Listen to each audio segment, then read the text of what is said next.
Alors, la consommation collaborative est un terme qui est apparu en France et dans le monde, on va dire, en 2008-2009. Et c'est une tendance de consommation qui naît de plusieurs facteurs. Avec mon co-auteur Stéphane Rio, dans Vive la co-révolution, on a identifié 4 grands facteurs qui sont d'un côté la crise économique et financière qui nous pousse à nous débrouiller autrement, le numérique dont l'usage est entré dans notre quotidien et qui nous donne une sorte de mentalité 2.0 très horizontale et nous donne un pouvoir d'agir complètement différent et très contributif.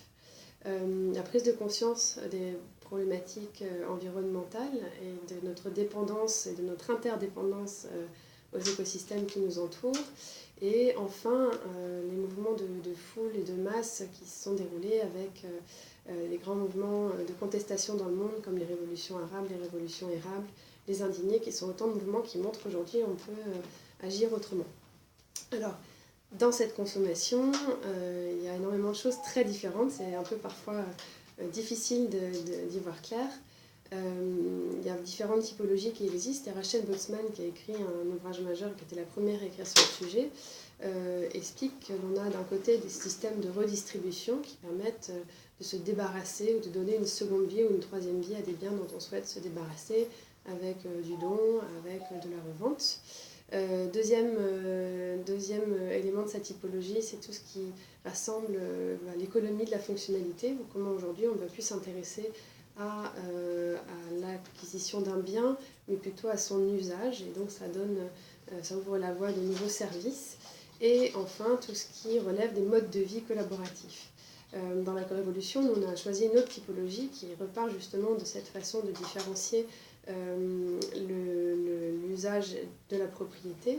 Et donc, on estime qu'il y a d'un côté les logiques de co-utilisation, c'est-à-dire que je me transforme en fournisseur d'accès, que ma voiture qui reste à l'arrêt, la plupart du temps, je peux la prêter pendant ce temps-là à d'autres personnes, que je peux optimiser un trajet en voiture que je fais seule en faisant du covoiturage, mais que je peux aussi prêter cette sorbetière que j'utilise que l'été à d'autres personnes qui aimeraient l'utiliser. Donc tout ce que je possède peut être prêté à d'autres personnes et c'est aussi bien les particuliers que les entreprises qui peuvent proposer ce type de service. Deuxième élément de notre typologie, c'est tout ce qui est co-création. C'est dans cette économie collaborative. Alors là, on parle de consommation, mais on peut aussi étendre cette logique collaborative à la production, à la distribution, à la finance, à l'éducation. Il y a une grande part de co-création. Et donc là, ça va être les logiques de foule. Alors, ce qu'on appelle en anglais le crowdsourcing, mais aussi le crowdfunding, donc le financement participatif et la façon dont ensemble on peut donner vie à des nouveaux projets, à des biens, à des services. C'est une logique qui s'applique aussi depuis toujours au niveau des AMAP, des associations de maintien de l'agriculture paysanne, où ce sont plusieurs consommateurs qui ensemble vont pouvoir soutenir un agriculteur, et c'est ce qui porte aussi la logique, par exemple, d'une société comme la ruche qui dit oui. Troisième élément de notre typologie, c'est le troc. Le troc pratiqué à l'ancienne, c'était très bilatéral, dans un cercle de proches très réduit, à l'échelle d'un village ou d'un voisinage donné.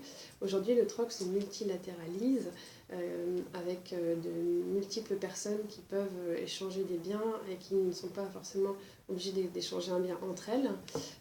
Et ces logiques s'appliquent aussi bien au secteur vestimentaire qu'aux biens culturels. Et là où ça fonctionne le plus, c'est vraiment les livres, les CD, les DVD, les jeux vidéo.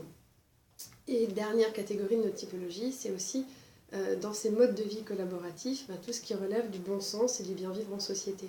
Et c'est vrai qu'on voit émerger aujourd'hui dans ce contexte de crise des envies de faire société autrement, de retrouver de la convivialité, de la confiance.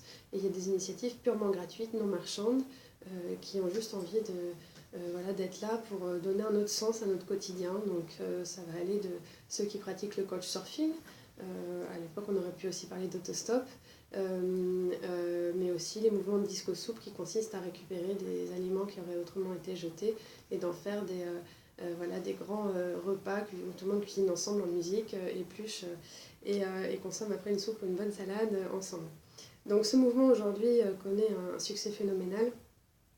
Les études montrent qu'il y a 83% des Français qui désirent aujourd'hui consommer mieux. Une bonne partie d'entre eux veulent consommer moins.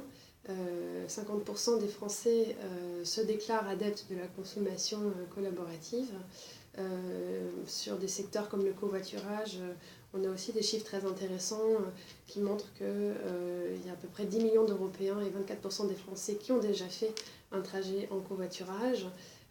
Les chiffres aux États-Unis montrent que dans les 10 villes où l'autopartage est le plus développé, chaque voiture partagée remplace l'achat de 32 voitures neuves. Donc d'ici 2020, ça pourrait économiser l'achat de 1,2 million de voitures. Donc c'est quand même des chiffres importants et je crois que le secteur traditionnel doit s'interroger.